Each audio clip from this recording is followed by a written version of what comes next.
Et donc, je le disais, je suis rejoint ici par Juliette Bonkongu, troisième vice-présidente de l'Assemblée nationale. Bonjour, madame. Bonjour. Et toutes nos condoléances. On l'a vu avec professeur Jean-Marc Palme et Issa Dominique Konaté. C'est une perte certainement grande pour... Mais vous, qu'est-ce que vous retenez de Salif Diallo? Il faut que je vous dise d'abord que Salif Diallo a été pour moi un camarade et un ami au plan personnel, parce que avec son tempérament fougueux, nous nous sommes assez rapidement retrouvés, et lorsque nous étions ensemble au niveau du CDP, on peut dire que Salif, Simo et moi, on constituait en quelque sorte, je ne dirais pas les moutons noirs. Non, trio battant. Trio battant, je ne sais pas, mais en tout cas des gens qui n'avaient pas leur langue dans leur poche et qui n'hésitaient pas, enfin, qui avaient le courage de dire les choses, même quand cela pouvait heurter ici ou là. Bon, ça nous a valu pas mal de coups. Et ça fait de nous, ça a créé entre nous un lien qui a survécu à la division que nous avons eue. Ce que je peux dire de lui, c'est que, contrairement à ce que les gens pensent, c'est un homme qui était très sensible. Lorsque j'ai appris que la belle-fille de Gilbert Diengéré avait accouché à la Maka, j'ai été le voir et je lui ai dit, Salif, ce n'est pas normal qu'un bébé soit en prison. Vous ne gagnez rien au MPP en chose. Il m'a dit, Juliette, ne continue pas, je ferai tout pour que cette situation soit réglée. Et il a tenu parole. Je peux citer moult exemples comme ça. C'est pour dire que les gens, en général, les gens qui sont comme Salif ou comme moi, les gens ne le savent pas. C'est des grands sentimentaux qui essayent de masquer leur sensibilité par une espèce de fougue. C'était, beaucoup de gens le disent, vont le dire, c'est un militant intrépide, un homme de conviction et d'action, un homme qui était viscéralement attaché à la classe paysanne et aussi tout récemment à la question de la femme.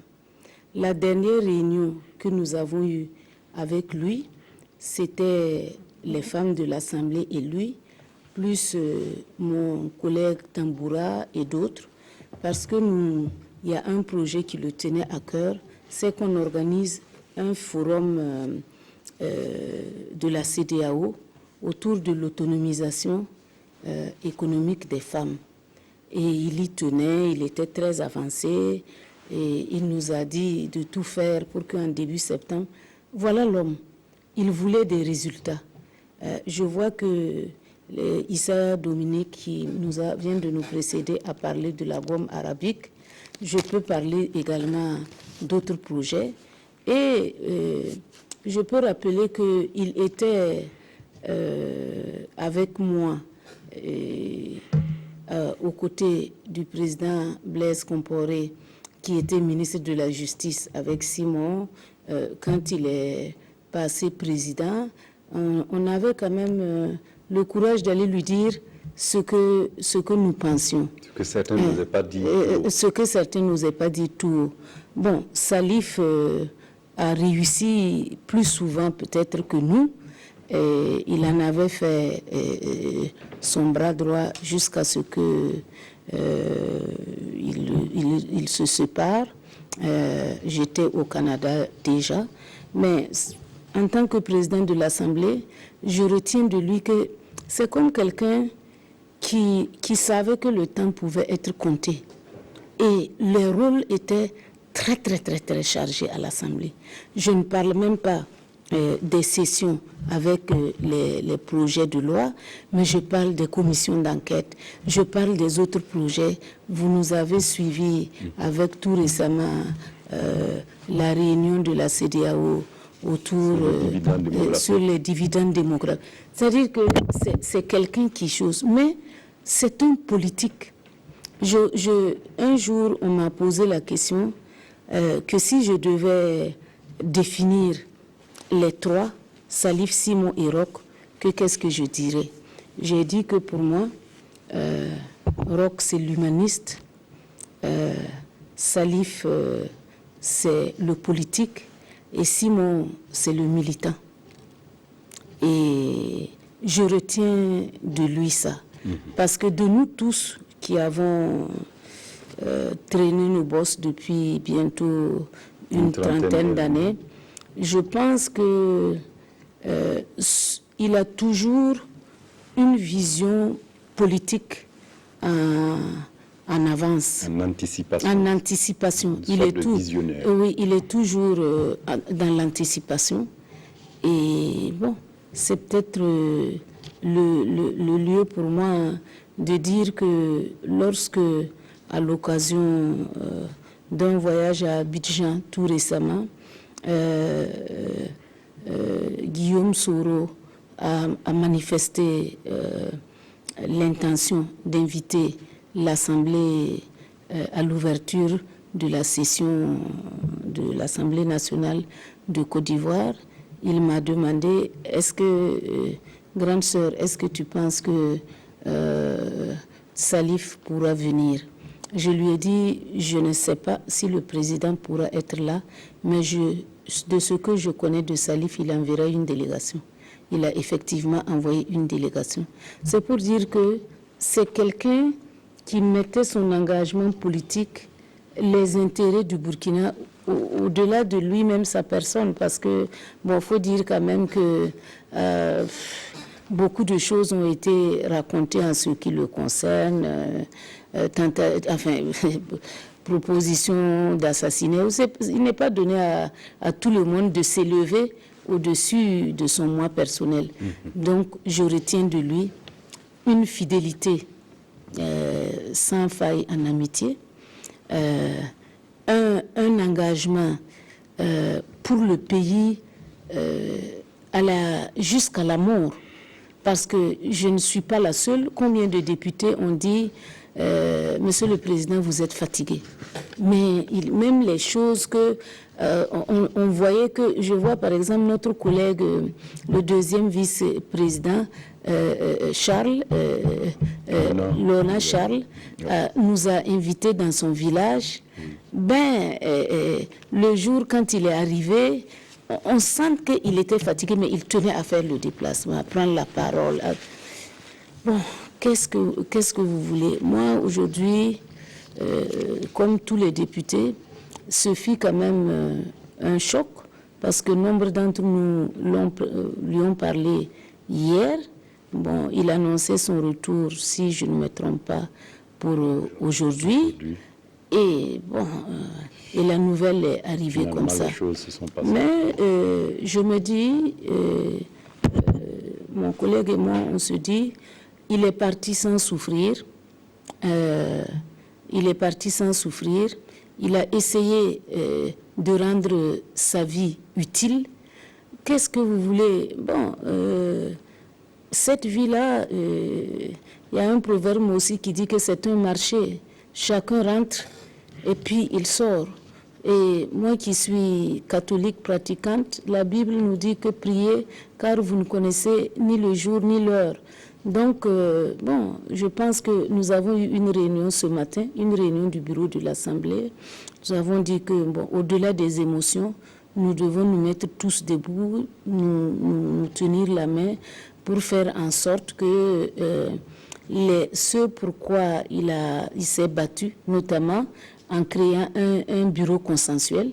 Vous savez que moi, je suis restée au CDP, mais c'est lui, il a voulu un bureau avec la représentation de toutes les sensibilités politiques. Ce n'est pas la première fois, hein. Ça a toujours été comme ça à l'Assemblée, mais il faut quand même lui reconnaître un certain courage politique parce que ça venait après l'insurrection, où personne même ne voulait encore entendre parler du nom du CDP. Donc, il a fallu un courage politique à son niveau et aussi à notre niveau parce que ce n'était pas évident non plus d'accepter. Donc, on pleure aujourd'hui un grand Burkinabé, un fils digne du Burkina. On raconte beaucoup de choses de Salif, beaucoup de gens ne le connaissent pas, mais ça montre qu'il a marqué son passage sur la terre. Et je voulais, avant de vous passer la parole, présenter vraiment mes condoléances d'abord au MPP, à sa famille, à ses enfants, aux gens, à la population de Ouayouia, au peuple burkinabé tout entier, en disant, bon, je crois que nous allons lui rendre hommage si on continue à se battre pour que le Burkina aille de l'avant. C'est ce que je peux dire. Oui. Et nous sommes rejoints également par Ousseini Tamboura, 4e vice-président de l'Assemblée nationale. Bonjour. Et merci de venir témoigner de l'homme, témoigner du politique, témoigner de l'humain tout court. Vous avez travaillé avec Salif Diallo, vous avez travaillé à ses côtés, vous êtes membre du bureau de l'Assemblée nationale. Qu'est-ce que vous retenez de l'homme? Oui, je dois dire que, avant de dire ce que je retiens de l'homme, j'ai été profondément choqué en apprenant ce matin que le président de l'Assemblée nationale du Burkina Faso, donc mon grand frère, Salif, est décédé. C'est la première émotion que nous avons ressentie et que c'était invraisemblable en fait. C'est la première impression qu'on a. Alors, après cela, je dois dire que j'ai passé quelques années maintenant avec lui au niveau de l'Assemblée nationale et je dois retenir de l'homme 3 caractéristiques. C'est d'abord un homme de conviction.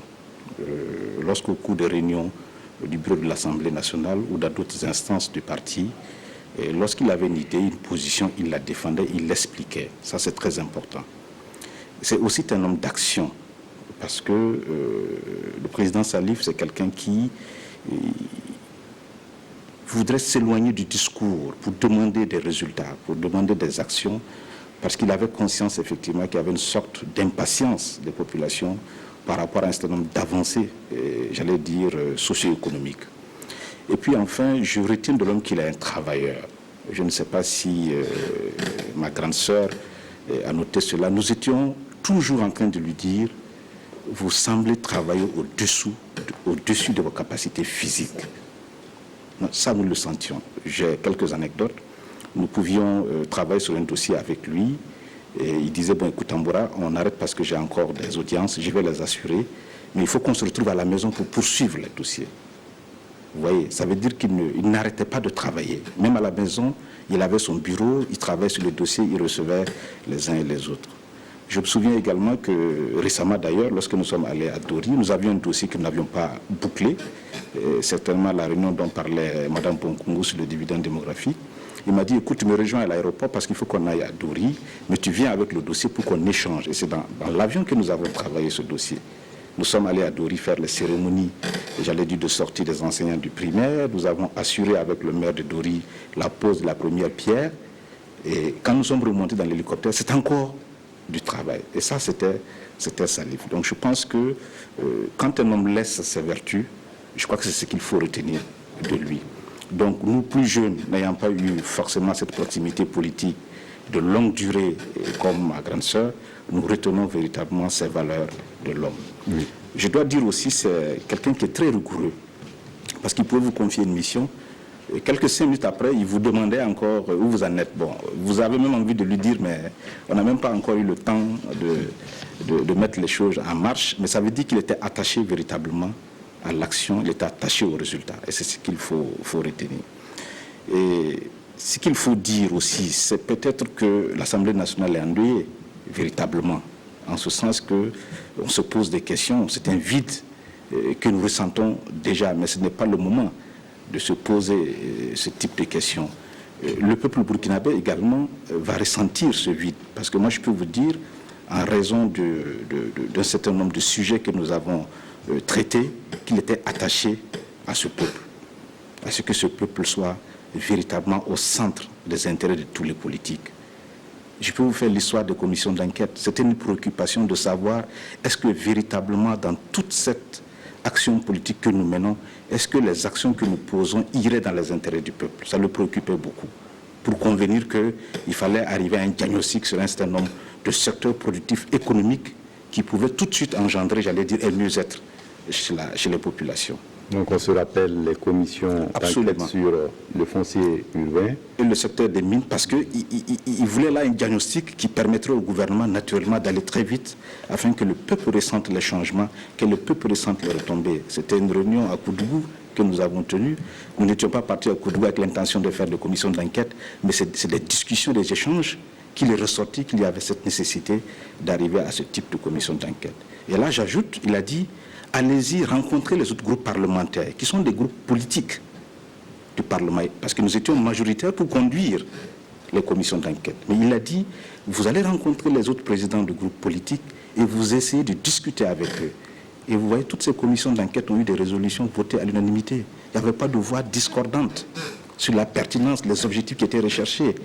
Et également, au rendu de ces travaux, vous sentez qu'il y avait cette unanimité des uns et des autres. Et je pense que ça, c'était sa marque. Et ça, c'était sa marque, en fait. Ça veut dire, la conviction était là, il engageait l'action, mais il tenait à ce que tout le monde soit d'accord avec l'action. Ça se ressentit dans la formation du bureau de l'Assemblée nationale et ça se ressent dans un certain nombre d'activités du Parlement. Oui, Madame Bonkungu, il l'a dit, c'était un grand bosseur, malgré la fragilité de sa santé qu'on lui connaissait, mais c'était également un humaniste. Certains l'ont dit sur ce plateau, notamment le professeur Palmier, Issa Dominique Konaté. Vous, qu'est-ce que vous retenez de l'homme sur cet aspect, ce volet, on le dit, un homme de poigne, mais... Un homme de poigne, mais qui cachait, en fait, je veux dire, c'était aussi un humaniste et un sentimental. On le dit pas assez, mais moi j'ai des exemples comme ça. Peut-être que le lieu ne se prête pas pour dire tout, mais il faut savoir que c'est un homme qui pouvait prendre des décisions courageuses, mais courageuses dans tous les sens. Courageuse pour soulager quelqu'un, courageuse aussi pour fouetter quelqu'un politiquement, comme on dit. Par exemple, je sais que lui et moi, nous avons souvent échangé autour de l'insurrection, autour des exilés, autour de la marche du Burkina et la nécessité de travailler à un apaisement. Je ne l'ai jamais senti dans une hostilité. Bon, évidemment...